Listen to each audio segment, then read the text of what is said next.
Amigos y hermanos en Cristo, quiero leer la palabra de Dios hoy día en el libro de Josué, en el Antiguo Testamento. El libro de Josué. Después de Deuteronomio está este libro. Es el sexto libro en el orden en las Sagradas Escrituras. Josué, el capítulo 22. Este capítulo tiene 34 versículos.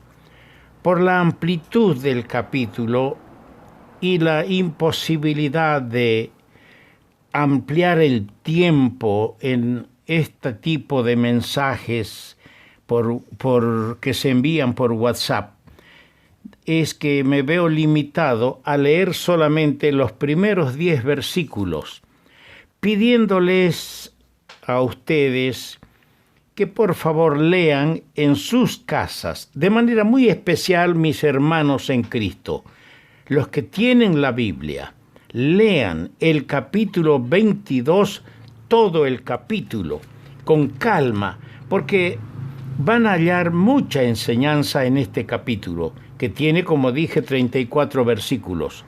Yo voy a leer solamente los primeros 10 versículos, pero vamos a tratar de sacar algunas lecciones para nuestra vida espiritual. Voy a leer, dice así: Entonces Josué llamó a los rubenitas, a los gaditas y a la media tribu de Manasés.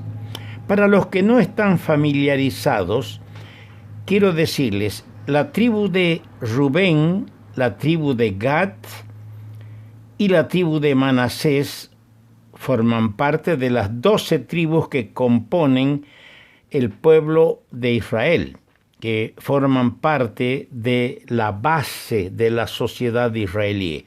Ahora, hay 2 tribus y media acá. La tribu de Manasés es solamente media tribu. Estas 2 tribus y media, la de Rubén, Gad y de Manasés, le pidieron a Moisés su herencia al lado oriental del río Jordán. El río Jordán era la frontera, el límite de la tierra prometida, por la cual habían padecido, sufrido, viajado durante largos 40 años por el desierto. De todos los que salieron de Egipto de la esclavitud, solo 2 lograron entrar. Josué y Caleb lograron entrar a la tierra prometida. Los demás, los viejos, murieron castigados en el desierto. Y sus hijos son los que logran entrar ahora a disfrutar a la tierra prometida. Entonces nos ubicamos ya. Estas 2 tribus y media se quedaron del lado del desierto, de la tierra al lado oriental, porque al lado occidental del río Jordán estaba la tierra prometida, la tierra de Canaán. Allí entró Israel y la primer pelea que tuvo para conquistar la tierra fue con la ciudad o pueblo de Jericó.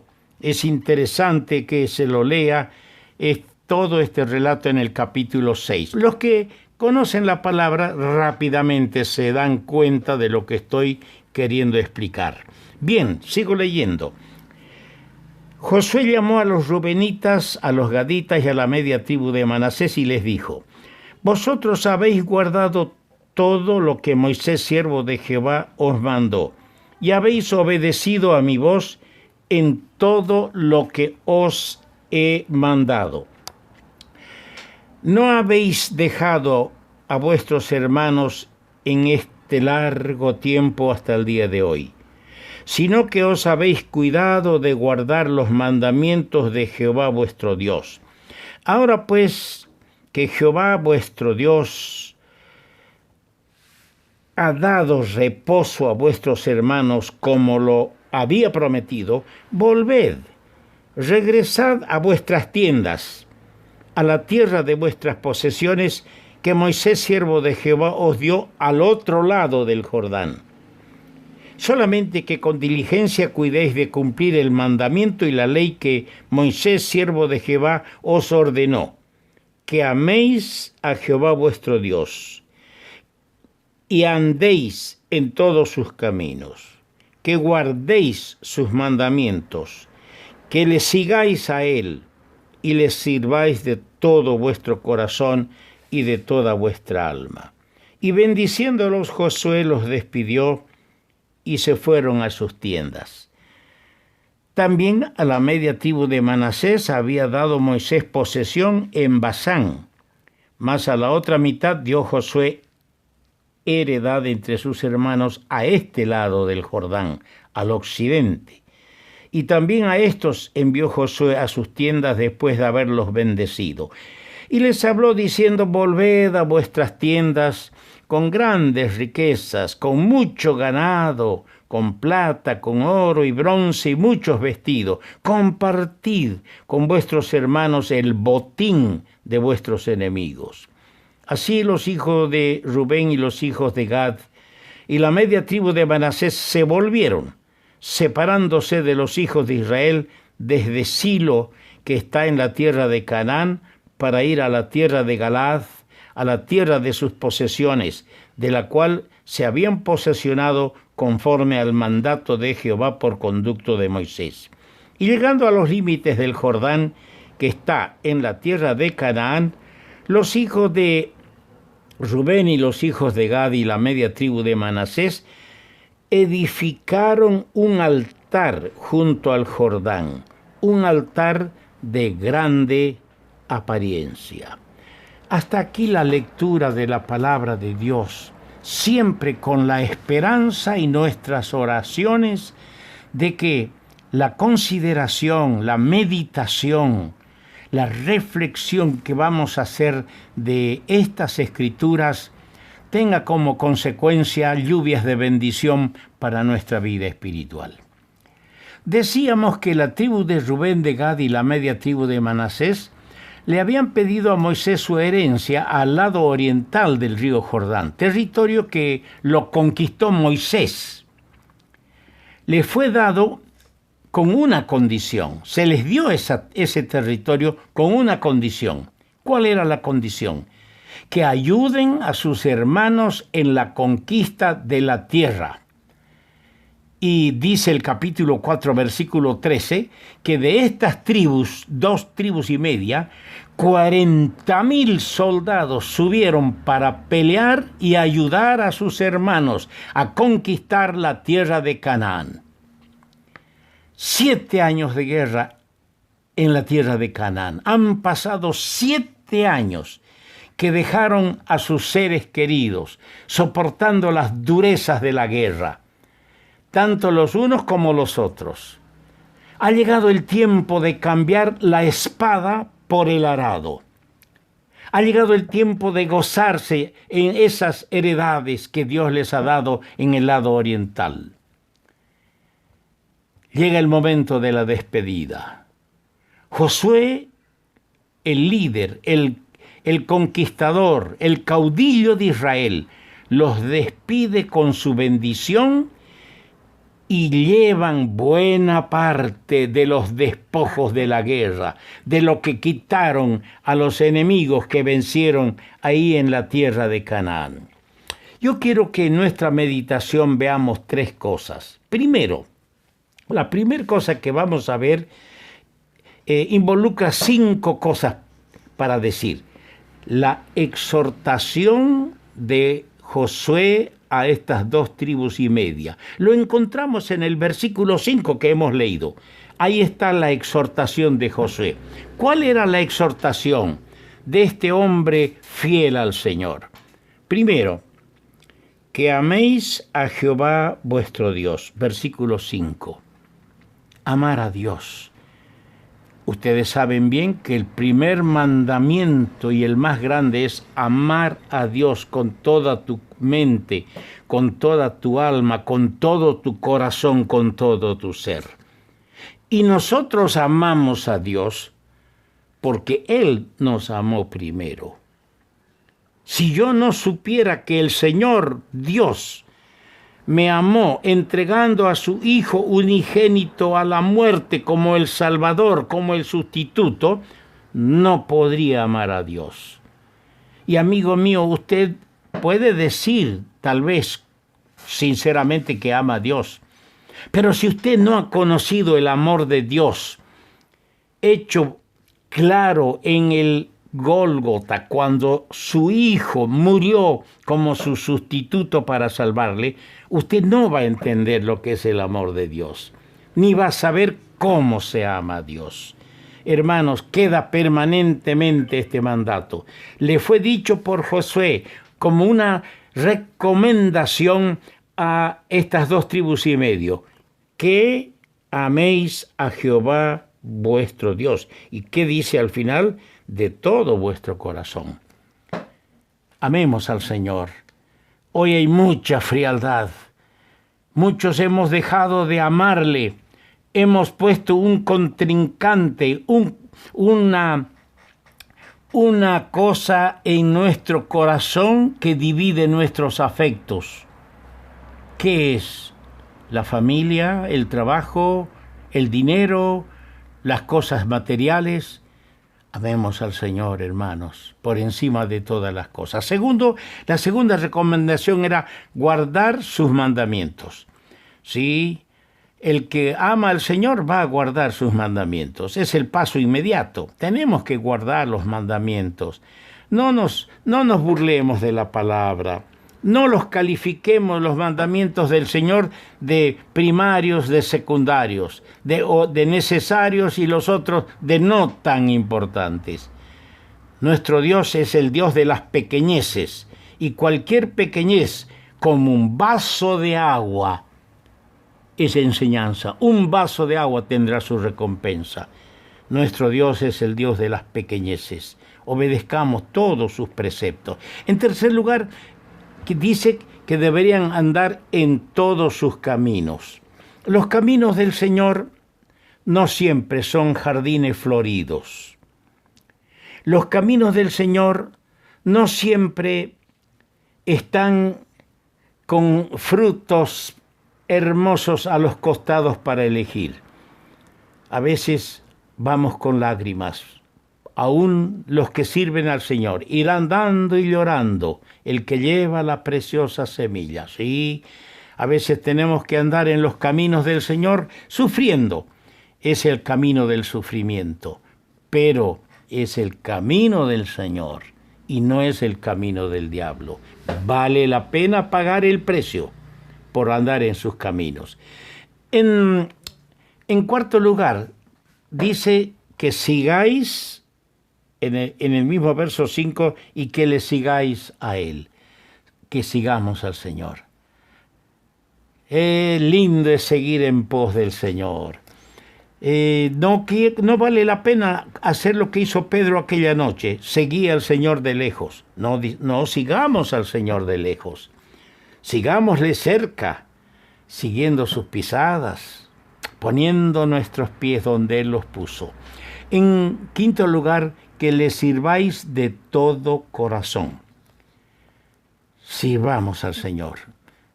A veces vivimos, trabajamos, nos rematamos, nos esforzamos para servirnos a nosotros, para servir a los nuestros, y no hacemos nada por servirle al Señor.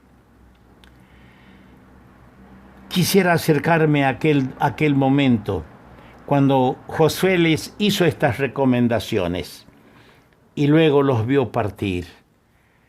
Los miró retirarse y no tengo la mínima duda que sentimientos, pensamientos encontrados nublaron ese momento el corazón y la mente de Josué. Tuvo tristeza. Él podía decir que fueron fieles, estuvieron unidos a sus hermanos en la lucha. Y seguramente Josué se preguntaba, ahora que se van al otro lado, lejos del Silo donde está el santuario, ¿seguirán así?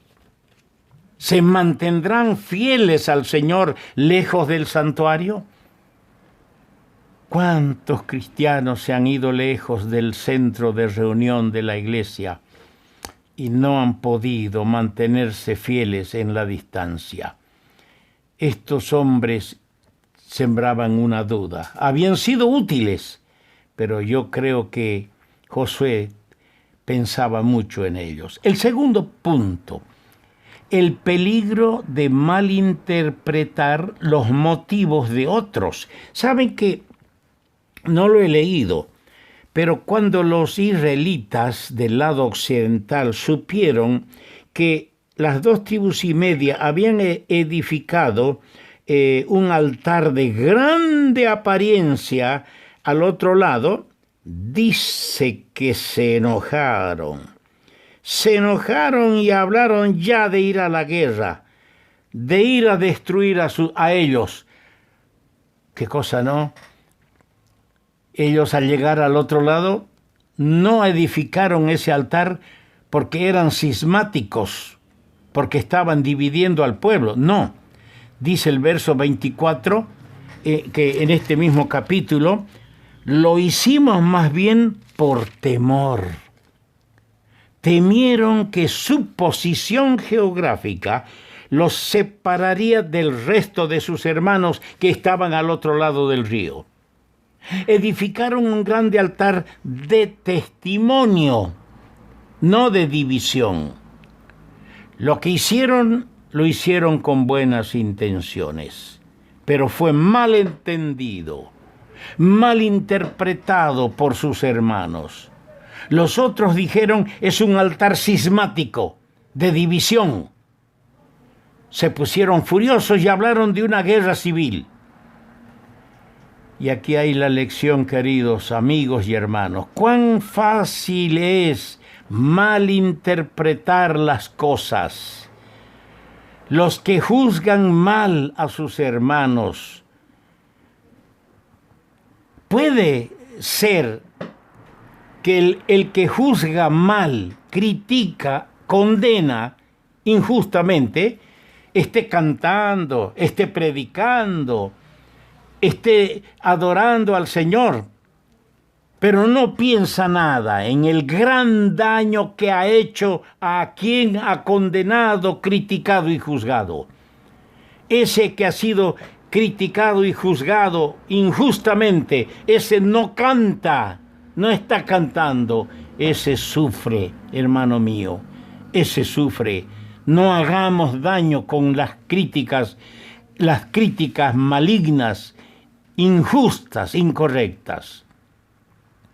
Antes de acusar, antes de ir a la guerra contra un hermano, antes de condenar, escúcheme bien, antes de tomar decisiones apresuradas, cumplamos con lo que dice en Deuteronomio, el capítulo 13, versículo 14.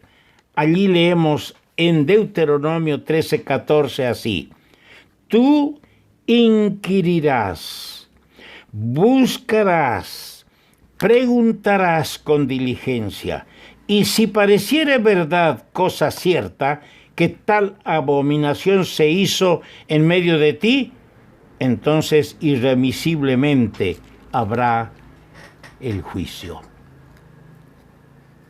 ¿Está escuchando, hermano?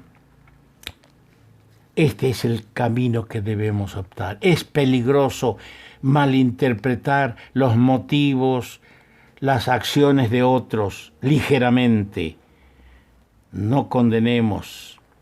Qué bien hicieron al reunirse y enviar a Fines, el sacerdote, un hombre espiritual, que vaya a investigar, a indagar los alcances de este altar tan alto que hicieron.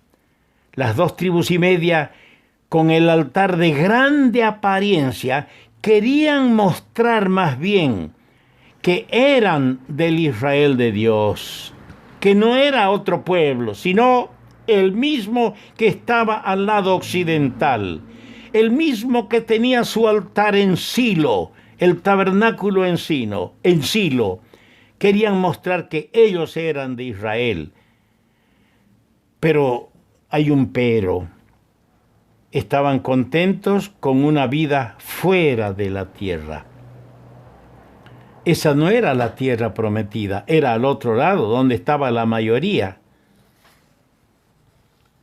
Y hay un mensaje para mí y para ti, hermano. Muchos están seguros que tienen su parte en Cristo. Están seguros que son salvos. Están seguros que pertenecen al Señor. Y no obstante, están contentos de vivir buscando su propia comodidad, buscando los intereses materiales, y no están cerca del santuario. En tercer lugar, el tercer pensamiento, me quiero referir al verdadero centro de unidad. Lo que hicieron las 2 tribus y media fue bien intencionado, pero no era necesario. No era necesario, si ellos hubieran obedecido la palabra de Dios, de presentarse 3 veces al año delante de Jehová en el lugar donde Él pondría su nombre. Así dice en Éxodo 23, 17. 3 veces en el año se presentará todo varón delante de Jehová al Señor. Los que vivían lejos tenían la obligación y el mandato de presentarse 3 veces al año para ir al santuario, para ir al templo. Estos no hubieran tenido necesidad de haber hecho lo que hicieron si se hubieran presentado 3 veces al año. Si estas 2 tribus y medio hubieran entrado, por otro lado, dentro de los límites de la tierra y no se hubieran quedado al otro lado, no hubiera sido necesario el monumento artificial para hablar de su unidad con el Israel de Dios. Y vuelvo aquí a tomar la palabra hacia la iglesia. La unidad del pueblo de Dios no se preserva por medio de cosas exteriores, vistosas, sino es algo interior la unidad. No es un credo común que incluya a todos. No es una organización visible y de prestigio la que hace que se preserve la unidad. No busquemos la uniformidad. Vivamos la unidad interna creada por el Espíritu Santo.